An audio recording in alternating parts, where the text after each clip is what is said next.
Hello, I'm Iona Ballantyne, and this is the Scottish Football Podcast. All the news, views, and analysis you need on Tuesday, the 16th of September, and both sides of the old firm remain fractured. There goes the final whistle. The boos absolutely deafening. Russell Martin straight down the tunnel there. Is it sink or swim time for Russell Martin as the Ibrox toxicity ramps up? Can a cold plunge in Loch Lomond refresh their disjointed squad? Iheanacho has won the game for Celtic. Right in the last knockings here. The Nigerian turns 1 point into 3. And perhaps takes some of the gloom away from the east end of Glasgow. Well, Kelechi Iheanacho's last gap penalty secured 3 points for Celtic in a game dominated by fan protests. Can the Celtic players board and fans come together and be one, as manager Brendan Rodgers called for? The Scottish Football Podcast from BBC Sports Scotland. Well, joining me for this one, Lee Miller, former Kilmarnock, Aberdeen and Scotland striker, and John Walker, football coach and analysis. Good morning to both of you. Never a dull moment in Scottish football, can we say? Never. Morning, Iona. Good morning, John. Did you expect we'd be talking about a little trip up to the west of Scotland on a Tuesday morning? I did not, but everything's been analysed to death so far this season, so anything you do is going to be talked about. Exactly. Why not some more? As we just kind of mentioned, there is only one place to start today, and Rangers head coach Russell Martin took his players to Loch Lomond on Monday for open water swimming. A club source described the trip to Loch Lomond as a change of scenery, a reset and some team bonding. Lee, as a former player, have you had this sort of team bonding before at such a crucial part of the season, we could say at this point, due to results? I have had team bonding sessions, but it's normally kind of pre-season when you have got new players in and you want to learn things from them, you want to take them. I totally understand why he done it, to take them out of that environment, something totally different, a change of scenery. What I want to know is what formation it went up the hill in. That would be interesting. I like John said, everything is magnified and scrutinised, and I feel really sorry for Rangers and the players. The manager is just, everything he says is analysed and over-analysed, and the thing is, see if he gets a few wins under his belt, it's all about winning games. That's what a manager wants to do, and that's what the players want to do, but like you say, the word that everybody's using now is toxicity, and I can't even say it properly, but it seems to be Ibrox is such a difficult place to play, and for the players, and I think that Russell Martin's come out and said that, so I get why the change of scenery and the changing it up. I'm not sure the fans will get that and understand that and believe anything into that, but it'd be interesting to hear the players' take on it, and how they felt about the change of environment and change of scenery, open water swimming and hill walking. I don't mind it, to be fair, but I'm not sure the time and place for it, isn't there?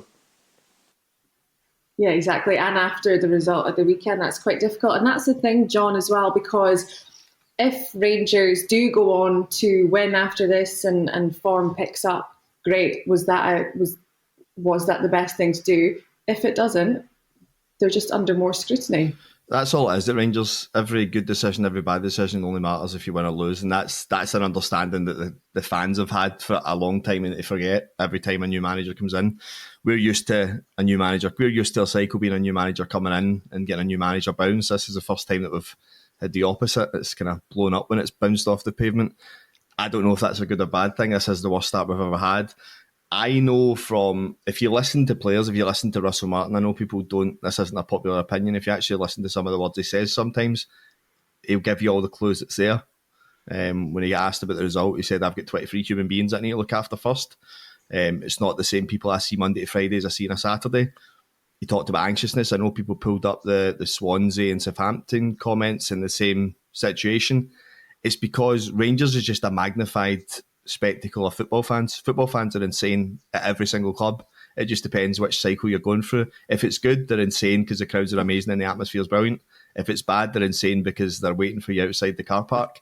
And that will be the continued thing. So when folk pull up these same comments, it's because people only have a set number of ways to explain people fearful of the crowd, fearful of making mistakes, fearful of being subbed off and being booed. I think a change of scenery is brilliant. I think it's needed, but I think if he doesn't win on Saturday, it'll be seen as an idiotic move. If he wins on Saturday, it'll be seen as just what the players needed. I think the fact there's probably going to be fan protests and about 20,000 people inside Ibrox is probably a good thing for Rangers players just now. I just think that sometimes I understand the dislike in the way it's went with Russell Martin just now, but I don't know, Lee'll know better than me, I don't know how many ex-players or current players are here saying you want to get through the first 15, 20 minutes, you want to get the crowd on the back of the players, and then you can try and turn Ibrox. And we are walking into the stadium as fans already turned on the manager, and that feeds into the players, it feeds into the atmosphere, it feeds into toxicity, and it feeds onto the pitch. And I'm convinced it's feeding onto the performances, because Barry Ferguson won 2 out of 7 at home. Clement lost to Queen's Park and St Mirren before he got sacked. This is not a new thing. This is not a new thing that the home record's been abysmal since February. But yeah, I think the team bonding, as I said that before we started, a couple of people said to me, Russell Martin's car parking's going to get slaughtered next. He can't do anything right now. No, exactly. Lee, just one more on the trip to Loch Lomond. As a former player, as the father of a footballer, is that the right thing to do at this point? There's no right or wrong thing. He obviously just wanted to change it right up, but I think, like John says about the fans, Russell Martin doesn't seem to be the one that wants to try and... It doesn't matter about fans. He just wants, like you said, he's concentrating on his players. Where's their head at? Where's their mindset? Trying to get their mindset changed and away from the football side of things. Just mingle, just get to know each other a bit better. My personal opinion is I think it's went too far. I think there's too much happened, and the fallouts between players and the management, and I just don't think there's a unity in there just now. Whether that changes, I don't know. But like we always talk about, a win gets you up, gets the mood going, gets you buzzing again, gets you buzzing for the football. But I just can't see where that's coming from just now, so it's very difficult to say. Because that's the thing, you'd come away from that trip knowing even if you've had a good time, there's still a lot of pressure on the weekend. And John, does a trip like that suggest that the issues are more psychological and not tactical? That's what I was going to ask Lee. So I'm quite fascinated by that subject, because we do it in the B licence, the A licence. You have your football psychologist come in. I don't think it goes to the next level. I listen to there's a podcast. I'm not pitching this, but they're called Moliteum, and they work with they're psychologists, but they're also like visualization and mental repetitions and critical thinking, and that was kind of born in Toronto because the pressure of NHL graduates moving to Toronto Maple Leafs, which was a kind of similar situation to Rangers and Celtic, where you are the big fish in the big city, and players couldn't quite go from college to being the first picks in college drafts to playing for Toronto Maple Leafs because of how insane the fans were. And they started looking at it's beyond psychology, it's visualisation. And I think that's one of the big things they do at Rangers that I don't know exactly what happens behind the scenes when we sign players, but I think the biggest mistake we do is we show them how good Ibrox looks in the European nights and the Old Firm games and the trophies you've won, when really they should be sat down and showed 90 minutes at home to Hearts on Saturday, where we lose 2-0 and every groan's happening on every touch. Players are getting booed on and off the pitch. The fans are getting booed off the pitch. Player, you're not signing with Rangers if you show them that, though. That's a different... But that's my concern. There's no set test to go, how is a player going to come from Sheffield Wednesday, Leeds, Southampton, and fit in at Rangers and deal with the pressure of Rangers? How is a player going to go from a college number one draft pick that plays in front of packed crowds to Toronto Maple Leafs and their fans? Because they're very similar. They'll be waiting outside the stadium to ask them what the hell's going on with the team. So I think it goes beyond football just having a psychologist in. I think it goes beyond just checking if the players are all right, because I think it's psychological. I sat with Barry Ferguson's team who beat Celtic, won at Fenerbahce, and still lost to Motherwell, still failed to beat Osasuna at home, I know we down to 10 men, we struggled against Fenerbahce, and those are the ones where the fans are on side of you. Mm-hmm. But these players are capable of beating Celtic, they're capable of running Tottenham close, they're capable of holding Celtic, they're capable of beating Panathinaikos at home, they're capable of beating Pilsen at home. To me, it feels like when the fans are with the crowd, with the players and the crowd's good, the results tend to follow. And when it's nervous, you see nervousness. And I think, I know people slaughter Russell Martin for the constantly the energy and togetherness. Energy's a real thing. Yeah. I've been at Ibrox enough to know that when you turn up and you feel a certain way, it seems to go into the pitch. When you turn up to the Leipzig game and go, we're going to win this and go to the final, you can feel that in the stadium. And I think that's something that, because Celtic have won so much, you see really, really, really harnessed at Parkhead, even though they're protesting something now because they've never won a treble for the 7th year in a row or whatever it was. You can feel the energy. You turn up. I sit around, the same people I sat around for like 10 years now, and you all turn up and you're like, this is going to be rough today, isn't it? And you just know it feeds on. But John, when you talk about it being more psychological, how do you then change that? You try and take them away to Loch Lomond and do wild swimming and go a hill walk and hope that your 14 new players meet each other and maybe you split. And I know it sounds like it's school, but it's like any work environment. People don't like these day trips. People would rather go and do a pub quiz and get to know each other drunk because it loosens you up a little bit. Footballers don't do that anymore. They just don't. They're professionals. So you have to think and go, maybe they've split them up into groups of threes and went, you guys are too cliquey. 1, 2, go meet somebody new. Go and talk for 2.5 hours, put your phones away, and try and get to build some sort of, because if you're losing games and you're a new squad, doesn't matter whether you're an amateur team on a Sunday or a professional team at Rangers, it doesn't do anything for you. You're no bonding because you just want to kind of go home and no see each other. Yeah. Whereas if you're winning, you probably talk to each other a bit more. I know a lot of the new signings got into the same apartment complexes for a while. Kind of know he's used the word in the Rasker incident about trust of your teammates. Maybe there's a lot of that going on where everyone's kind of, the results are going bad, they hear the noise about the manager, the fan protests, and they're like, we need to actually force everyone together. Because see if Russell Martin is sacked, at the end of it, there's still a squad of 24 players that are going to be left here for somebody to pick up the pieces. And if it's people that are completely shell-shocked and psychologically burst, you can get Jose Mourinho in, it's going to be a problem. Mm-hmm. And a night out or a couple of drinks is not the way to sort it. Like that used to be that, not to sort it, but like that used to be the mentality of football teams in Scotland. It probably is lower league, no disrespect, but Rangers under that magnifying glass, they wouldn't be able to do that. It's changed days now, but I remember years ago when I played many moons ago, was see after a Christmas night out, you'd proper gel together because you've all been bevied up and you've been away somewhere and you've stayed overnight and you've had your different bits and bobs. They were brilliant and they always brought the teams that I was in, clubs that I was at, and they always brought them together, but you can't do that anymore. I think John makes a great point about, see if you really look into it, the psychological side of it, there's so much to gain from the hill walk, right? But everybody will just look at, they'll be up Loch Lomond, jolly up. How's that going to benefit them? But if you really dissect it and look into it and they're mingling, they're doing something different together, somebody's helping somebody through this. It's the same as, see, pre-season. I remember doing it was actually an off-season thing with Gordon Strachan. We went to La Manga and it was the, what do you call that now? It was the army training down the seafront and stuff. And it was absolutely solid, but you grafted through it, you helped everybody through it, each other helped it. And see at the end of it, you felt a real sense of achievement. I know that you can't do that just now, right? But that whole thing brought everybody together. Little things like that. He's probably getting out his mind trying to think of, what can I do to build this team to actually gel them together? Because they don't seem to be like that on the pitch. And that's essentially where it matters on the pitch, and that's what the fans want to see. Like you say, it's a point of just doing anything now to try and make things work. And I think that was a point Lee made, and that if we go back to Lee, your experience with the father of a footballer, there would be a lot more than my son just playing for Rangers at stake. It would be, do you realise that you now can't go shopping? Do you realise you now can't go for dinner with your partner? Yeah. Do you realise that everything you do needs to be with the expectation of if you're losing a Saturday, you can't go to a friend's birthday party because there's going to be Rangers and Celtic fans at it, whether it's a family event or not.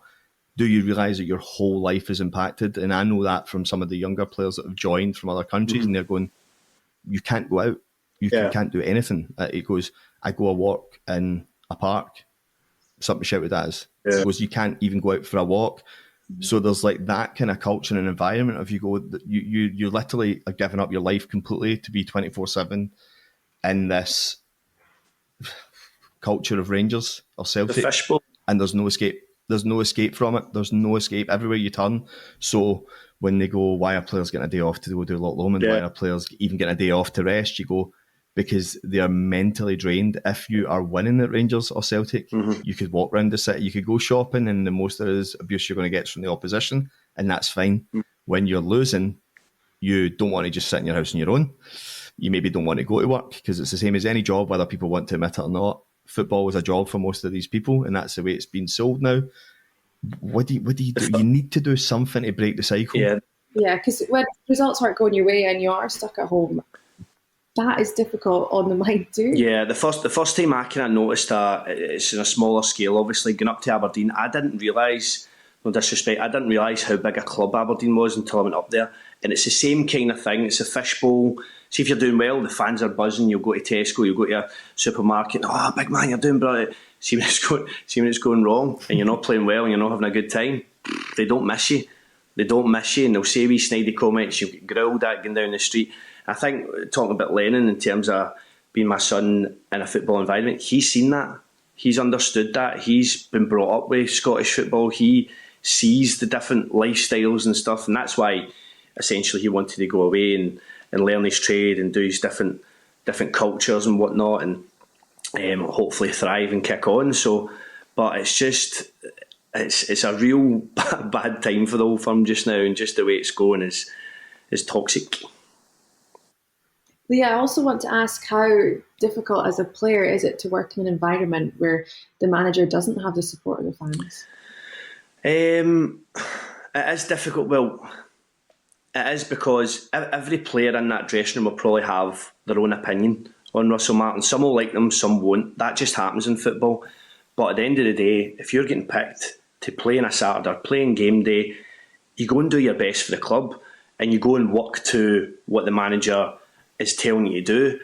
At this moment in time, it does. In fact, not even this moment in time, for the start of the season, I don't think Rangers, you may back this up, John, had enough pre-season games to get them going for the season. They had a couple of bounce matches behind closed doors. I don't think that was enough, and that was worrying. That was a red flag for me to begin with.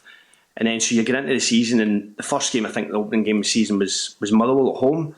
Motherwell away, which is a difficult place to go, but Motherwell had a lot of new players as well, a lot of new players trying to play a totally different style of football, and they seemed to do it better than Rangers. That was a big eye-opener for me, and I think it was for a lot of fans looking at that, thinking, wait a minute, Motherwell are supposed to be not as good as us, but they're playing the way we want to try and play and go through.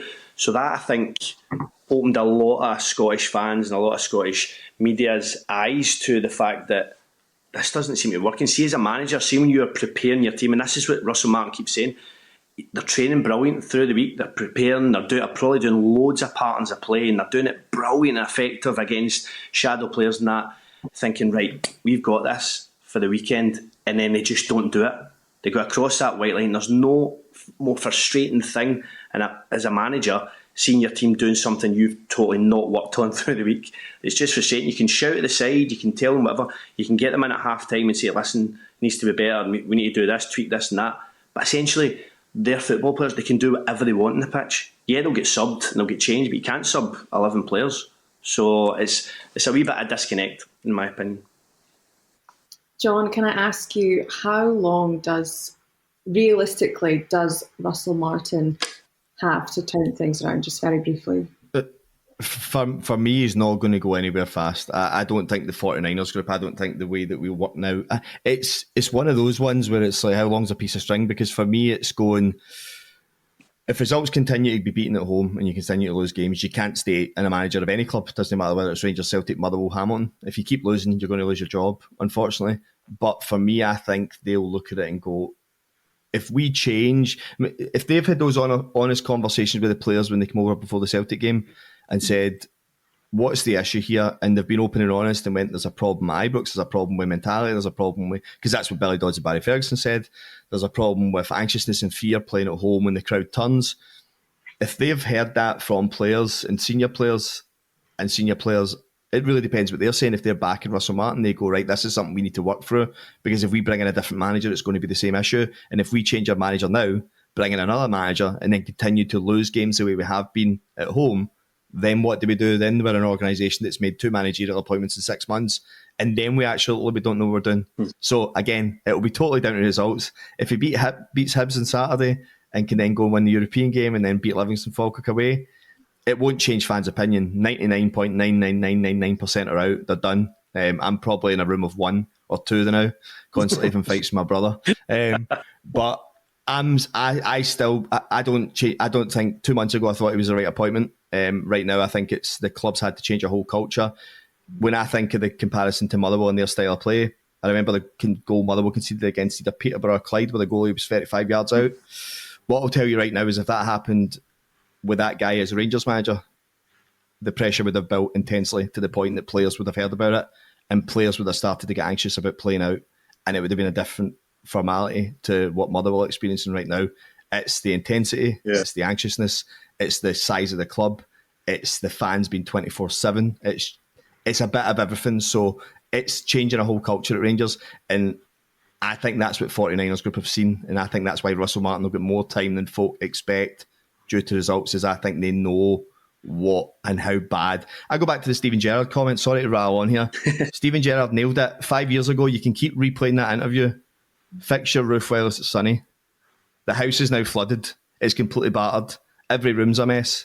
We didn't fix it. We're dealing with all sorts of issues, and we need to build a house from scratch again. And that's why I think he'll get way more time than fans realise. So do you need, time will tell. Pretty much. Yeah. Well, time will only tell if the day at Loch Lomond worked. Now, moving on. So Celtic bounced back from some pre-international break adversity to get over the line against Kilmarnock and retain top spot in the league. The game was dominated by fan protests in the build-up and during the match. Lee, a last-minute winner can do wonders for the club. Do you think that result at Rugby Park will help Celtic lift some of the gloom that was maybe surrounding the club? Yeah, I think it will, in terms of Celtic always seem to do it, don't they? I watched most of that game and I felt going into the 90th minute they were going to get like Kilmarnock with a better side second half, but you always thought and you always think, do you know what, they'll probably pop up and score one here and win, and they've done that for years. When Celtic aren't at their best, they still manage to get it over the line. Most of the time, obviously with the European thing that didn't happen. But in terms of the league, yeah, they just seem to do it. So I don't think it will change the fans' view on the board and the disconnect and whatnot. But obviously, again, we go back to that winning feeling. The players will feel brilliant about themselves. New signing coming in, stepping up, taking the penalty, so composed. Fans going mental in the crowd. Yeah, they get a decision. Was it a penalty? Wasn't it a penalty? It was given. He steps up and takes it. They get the 3 points, and off you pop onto the next one. That's just how kind of Celtic have done it over the years. They just managed to find a way to win a game. And you see that psychological change when they do win right at the end, and what that can do for the team as well, John. Yeah, I'm a big believer in the stuff that Russell Martin speaks about energy, groupthink, and the way that can work. Every Rangers fan listening to this will know exactly this moment.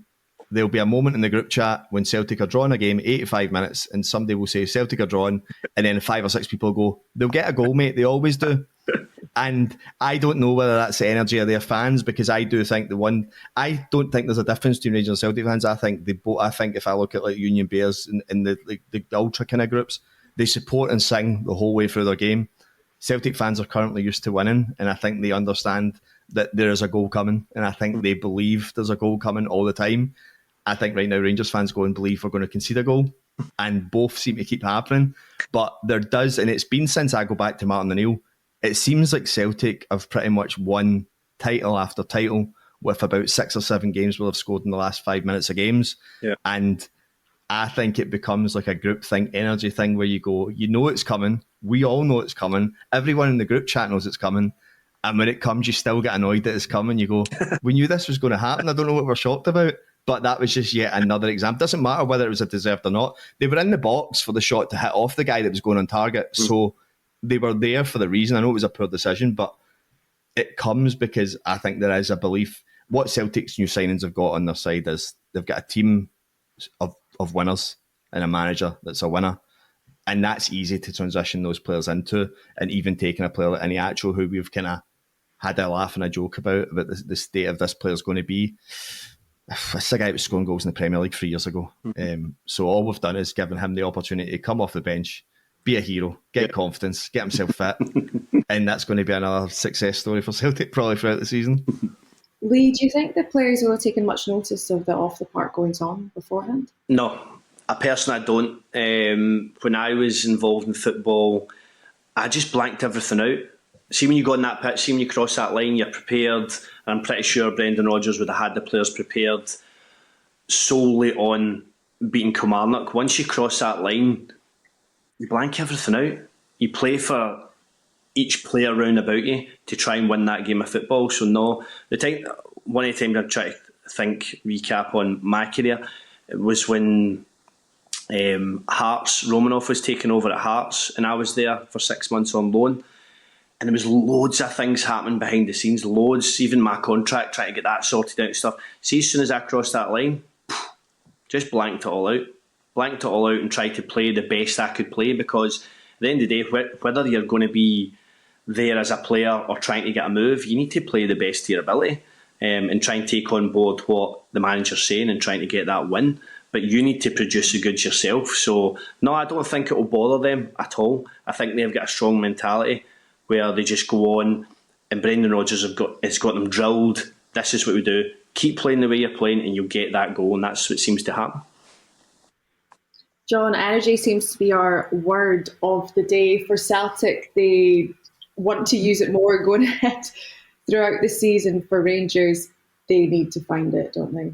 Yeah, 100% that. It's, I honestly, I could talk an hour about Celtic fans' entitlement, and I cannot believe that they're sitting protesting right now because where we are right now. But maybe that's why they've stayed so many steps ahead of us just now, is because they're demanding whilst winning, and we maybe let things slide a little bit. Yeah, for me, it's that. It's the interesting thing I think Lee hits on there is, I don't think, and I don't want to sound like an old guy harping on about social media and stuff, I don't think players necessarily all have that power anymore where they have that mental fortitude to be able to go out and do that. I think there's like psychological testings where if you put people in an empty room with a button that shocks them, eventually they'll start hitting the button even though it shocks them because they're bored. You tell footballers, please don't look on Twitter. Please don't look on Twitter after a Rangers game. But they go home, they sit in their houses alone. 2 hours pass, and they probably go, I wonder what they're actually saying about my appointment. And then they go look and they go, oh, no, they are. They're digging me out. I'm the one that's getting dug out. Yeah. And then that goes round and round and round. And I don't think they have the ability to step onto a football pitch. I think those people are becoming rarer and rarer, and those people with that mental fortitude who were a given back 15 years ago, I think those are now the elite people that make it to Haaland's level and Mbappe's level, because they can just block out everything else that goes beyond them. I think it's going to be difficult. Rangers need some sort of energy change, and I hope. I always feel good after a cold dip, so fingers crossed. Hey, there's Haaland and Mbappe, and the rest of us are just human. What can we do? Well, that is all we have got time for. Many thanks to Lee Miller and John Walker, and thank you for listening. Now remember, we're here with new episodes of the Scottish Football Podcast bright and early every day. So to make sure you don't miss out, subscribe on BBC Sounds and have push notifications turned on in your phone. There is never a dull moment in Scottish football. We will see you tomorrow. Goodbye. For everything you need to know about your team this season, download the BBC Sport app. All the latest news, goal updates, stats and scores, and insight and analysis. Just select your club to get the biggest stories and best content at your fingertips. What a result. Download the BBC Sport app for everything you need to know about your team this season.